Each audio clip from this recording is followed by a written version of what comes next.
I have with me the Norway Trade Minister Jan Vestre here.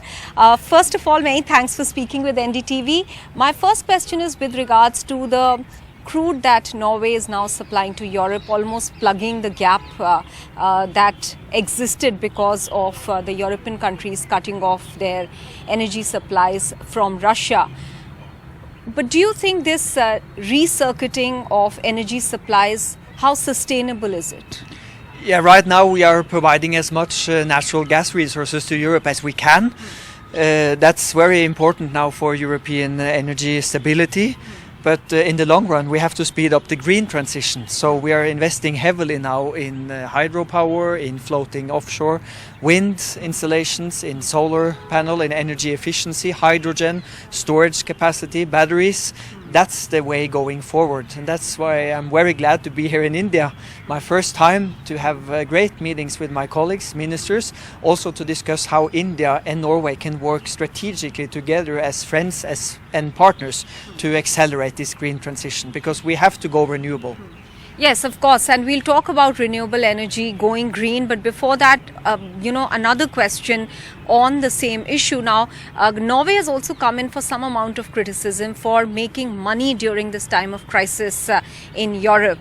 The kind of windfall that is being seen because of the energy export. How do you defend that? Yeah, energy prices have been very high now. This week, the Norwegian government announced a program to invest more than 8 billion American dollars in Ukraine, and we are supporting Ukraine now, both humanitarian, civilian, and also military-wise. So we will send back some of the money and some of the income we have had, also to support rebuilding Ukraine, hopefully as soon as the wars end. Let's talk about renewable energy now. You've just had meetings with Indian ministers.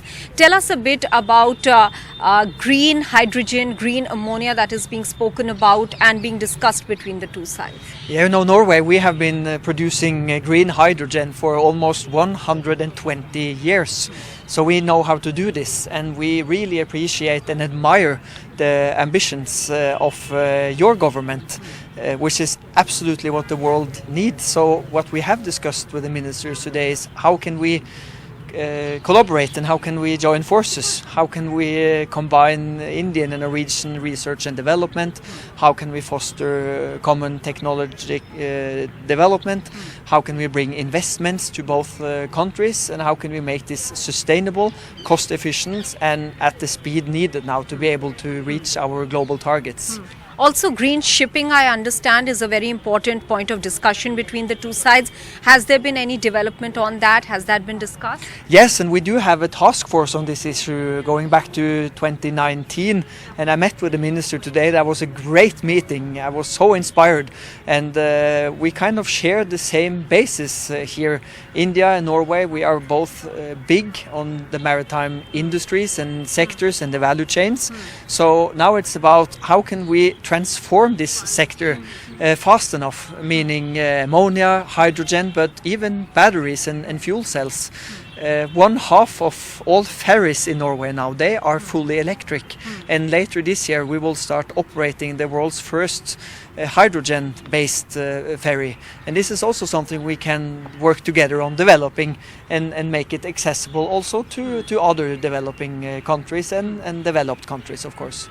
My final question, the bilateral trade between India and Norway is very small as compared to many other countries.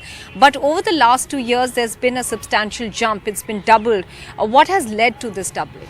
I think it is because the green transition is happening right now. We have more than 120 Norwegian companies based here in India right now. Our pension fund, the official fund from the Norwegian government, is investing more than 15 billion American dollars in the economy here in India right now. You are growing fast, we are growing fast, and we have the same ambitions in terms of reducing climate emissions and transforming our economies. So I think this is just the beginning. It's a great potential. This is my first time in India. I love your country, and I will come back shortly so that we can follow up on all the initiatives that are ongoing. ongoing now. And you know, this is about mobilizing the private sector, building strong private-public partnerships, and also work across nations and countries with our friends, our partners, our allies to speed up the development. So India and Norway, we are stronger together. Minister Vestre, many thanks for speaking with NDTV. Thank you so much.